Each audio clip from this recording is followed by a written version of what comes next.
IKN, Ibu Kota Nusantara. Ini topik yang selalu jadi perdebatan.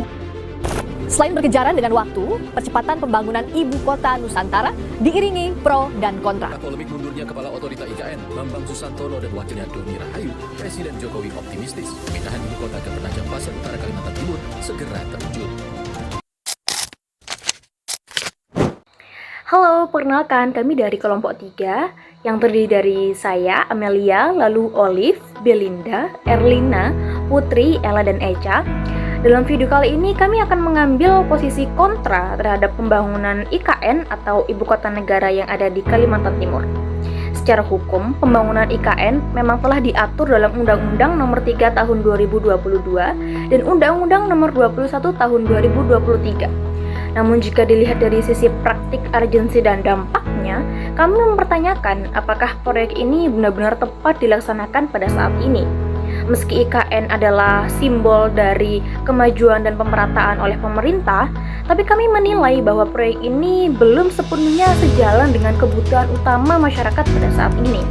Dalam kondisi ekonomi yang masih belum sepenuhnya pulih pasca pandemi, tingginya hutang negara, serta masih belum meratanya akses terhadap layanan dasar seperti pendidikan, kesehatan, dan infrastruktur, kami merasa pembangunan IKN ini bukanlah prioritas yang mendesak. Dalam analisis kali ini, kami akan menyajikan kasus ini secara kritis, mulai dari jenis klaim, argumen identifikasi, kesesatan berpikir, hingga menyajikan counter argumen terhadap sudut pandang pihak pro yang semuanya berdasarkan kerangka penararan reflektif. Dalam membahas isu pembangunan Ibu Kota Negara atau IKN, penting bagi kita untuk tidak hanya melihat isi argumen, tapi juga memahami jenis-jenis klaim yang disampaikan, baik oleh pihak yang pro maupun yang kontra. Ini membantu kita membedakan mana yang merupakan fakta, mana yang merupakan opini, dan mana yang masih perlu dikritisi lebih dalam karena kabur atau ambigu. Berikut beberapa contoh klaim yang kami identifikasi. Yang pertama, klaim faktual. Pembangunan IKN diatur dalam UU Nomor 3 Tahun 2022 dan diperbarui dalam UU Nomor 21 Tahun 2023. Klaim ini dapat dibuktikan secara hukum dan tertulis dalam dokumen resmi. Klaim nilai. IKN adalah simbol kemajuan bangsa. Kata-kata ini berbasis pada pandangan atau penilaian subjektif terhadap makna kemajuan. 3. Klaim objektif. Jakarta mengalami penurunan permukaan tanah rata-rata 7,5 cm per tahun. Klaim ini dapat diukur dengan data dan instrumen ilmiah. Klaim subjektif. Pemerintah hanya mengejar ambisi politik melalui proyek IKN. Klaim ini berbasis asumsi dan tidak mudah dibuktikan tanpa analisis mendalam terhadap motif pengambil kebijakan. Yang kelima, klaim kabur. IKN akan menciptakan kesejahteraan baru. Klaim ini tidak menjelaskan kesejahteraan seperti apa, bagi siapa, dan dalam ukuran apa. Yang keenam, klaim ambigu. IKN adalah solusi terbaik untuk masalah Jakarta. Terbaik di sini tidak jelas ukurannya apakah dari sisi ekonomi, lingkungan, atau sosial. Dan masalah Jakarta juga luas dan perlu dijabarkan. Dengan memahami kategori klaim ini, kita bisa lebih kritis dalam menilai argumen yang digunakan oleh berbagai pihak. Tidak semua klaim yang terdengar meyakinkan itu benar-benar kuat secara logika dan bukti.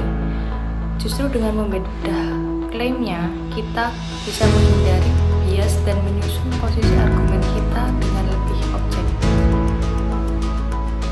Argumen utama kami dalam mengambil posisi kontra terhadap pembangunan IKN adalah bahwa proyek ini tidak menjawab kebutuhan paling mendesak masyarakat Indonesia pada saat ini. Malah justru memperburuk ketimpangan serta menambah masalah baru yang belum tentu bisa diatasi dengan baik. Dari sudut pandang ekonomi, pembangunan IKN yang menelan ratusan triliun rupiah juga menjadi beban besar bagi negara, terutama jika realisasi investasinya tidak sesuai dengan ekspektasi. Belum ada jaminan bahwa sektor swasta akan berbondong-bondong menanamkan modalnya dalam jangka panjang. Bahkan beberapa investor justru menunggu kepastian hukum dan politik yang stabil sebelum berkomitmen, yang artinya target pembiayaan bisa saja meleset. Pada intinya, kami melihat bahwa pembangunan IKN ini lebih banyak bersandar pada narasi idealistik, bukan pada kondisi realistis. Di saat rakyat masih banyak yang berjuang untuk memenuhi kebutuhan dasar, proyek ini dirasa seperti lompatan terlalu jauh yang belum saatnya untuk diambil. Maka dari itu, kami menilai bahwa pembangunan IKN ini adalah keputusan yang tidak tepat waktu, tidak tepat sasaran, dan berpotensi menjadi beban untuk generasi mendatang. Lalu, saya akan menjelaskan argumen yang kami gunakan untuk memperkuat posisi kami dalam menolak pembangunan IKN, yaitu argumen induktif dan argumen deduktif. Yang pertama, argumen induktif. Jenis argumen ini disusun berdasarkan pengamatan dari berbagai contoh nyata yang pernah terjadi sebelumnya. Artinya, kami melihat pola-pola dari masa lalu untuk menyimpulkan sesuatu tentang proyek IKN sekarang. Beberapa proyek besar pemerintah sebelumnya mengalami masalah dalam pelaksanaan, seperti pembengkakan anggaran, keterlambatan, dan juga gagal memberikan dampak ekonomi seperti yang dijanjikan. Contohnya adalah proyek reklamasi di Teluk Jakarta dan pembangunan rusun yang mangkrak. Dari banyaknya kasus ini, kami dapat menyimpulkan bahwa pemerintah memiliki rekam jejak pelaksanaan proyek infrastruktur besar yang belum sepenuhnya optimal, sehingga proyek IKN saat ini memiliki risiko yang sama, bahkan lebih besar, karena skalanya nasional dan jangka panjang. Yang kedua adalah argumen deduktif. Argumen induktif berdasarkan fakta untuk menjadi kesimpulan, sedangkan argumen deduktif ini berdasarkan prinsip umum untuk menjadi kesimpulan khusus. Jika suatu kebijakan tidak memenuhi kebutuhan utama masyarakat dan memberikan risiko terhadap anggaran dan juga lingkungan, maka kebijakan tersebut tidak seharusnya dilaksanakan. Jika kita melihat pada kasus IKN, proyek ini dijalankan saat masyarakat masih kesulitan terhadap akses pendidikan, layanan kesehatan, pekerjaan, dan juga infrastruktur dasar. Selain itu, pembangunan IKN juga berisiko tinggi terhadap hutan dan juga lahan adat. Maka dalam logika deduktif, pembangunan IKN tidak memenuhi syarat sebagai kebijakan prioritas yang baik. Dengan dua pendekatan ini, induktif dari data nyata dan deduktif dari prinsip umum, kami menyimpulkan bahwa posisi kami untuk menolak pembangunan IKN memiliki dasar logika yang kuat, baik dari sisi pengalaman empiris maupun dari pertimbangan sosial dan moral. Selanjutnya yaitu mengenai kesesatan berpikir dalam argumen pro. Dalam menganalisis argumen-argumen yang mendukung pembangunan IKN, kami menemukan bahwa sebagian besar tidak dibangun di atas dasar logika yang kuat, melainkan mengandung berbagai kesesatan berpikir atau logical fallacies yang justru bisa menyesatkan pengambilan keputusan publik. Salah satu kesesatan berpikir yang paling sering muncul adalah bandwagon fallacy, yaitu ajakan mengikuti sesuatu hanya karena yang lain juga melakukannya. Misalnya, ada yang berargumen, negara seperti Malaysia dan Brazil juga memindahkan ibu kotanya, jadi Indonesia juga harusnya. Padahal konteks sosial, politik, geografi, dan juga ekonomi setiap negara berbeda-beda. Dan tidak semua proyek pemindahan ibu kota di negara lain itu berhasil. Contohnya, ibu kota Brazil di Brasilia memang dibangun dengan visi modern, tetapi justru menciptakan ketimpangan baru antara penduduk lokal dan kaum elit. Analisis ini penting agar kita tidak terjebak dalam logika yang menyesatkan ketika menilai kebijakan publik. Tak jarang, kami juga menemukan false dilemma, yaitu pilihan yang disederhanakan seolah-olah hanya ada dua jalan, seperti kalau tidak bangun IKN, maka Indonesia tidak akan maju. Pernyataan ini menyesatkan karena masih banyak alternatif pembangunan yang bisa dilakukan untuk menciptakan kemajuan tanpa harus membangun ibu kota baru. Misalnya, mengembangkan kota-kota sekunder, meningkatkan infrastruktur digital, atau memperkuat desa-desa produktif. Melalui analisis ini, kami menekankan bahwa membahas kebijakan sebesar pembangunan IKN penting sekali untuk berpikir kritis dan tidak langsung percaya pada narasi besar yang dikemas secara retoris atau lemah secara logis. Kesesatan berpikir semacam ini harus kita waspadai agar kebijakan yang lahir benar-benar berdasarkan kebutuhan dan juga logika, bukan euforia sesaat atau opini populer. Selanjutnya, counter argumen terhadap argumen pro. Salah satu argumen utama dari pihak yang mendukung pembangunan IKN adalah bahwa proyek ini akan membuka lapangan kerja baru dan menciptakan pemerintahan ekonomi nasional.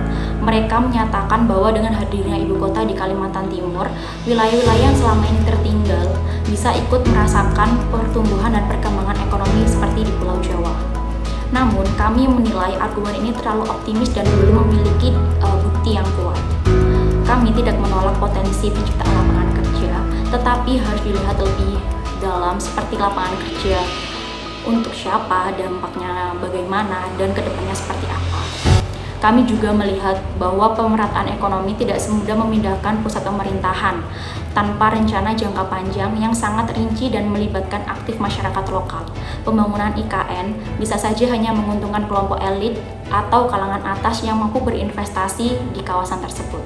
Sebagai counter argumen, kami menyatakan bahwa jika tujuan utamanya adalah pemerataan ekonomi dan menciptakan lapangan kerja, maka solusinya lebih masuk akal adalah memperkuat ekonomi daerah-daerah yang sudah ada dengan membangun infrastruktur dasar seperti daerah pendidikan, akses kesehatan, dan konektivitas digital. Dengan itu, kita tidak hanya menciptakan pusat baru yang eksklusif, tapi benar-benar membangun dari bawah ke atas. Sebagai penutup, kami ingin menyampaikan kesimpulan dari analisis kami.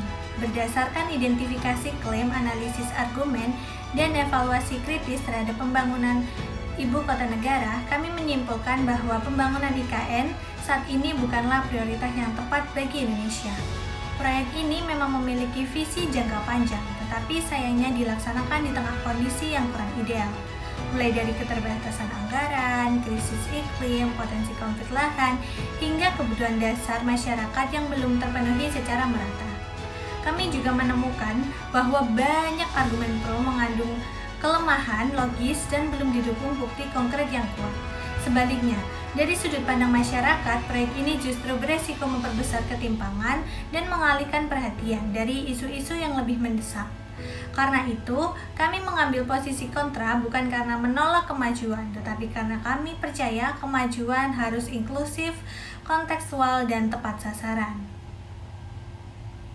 Terima kasih atas perhatiannya. Semoga perspektif yang kami sajikan bisa membuka ruang diskusi yang lebih luas, kritis, dan juga bermanfaat.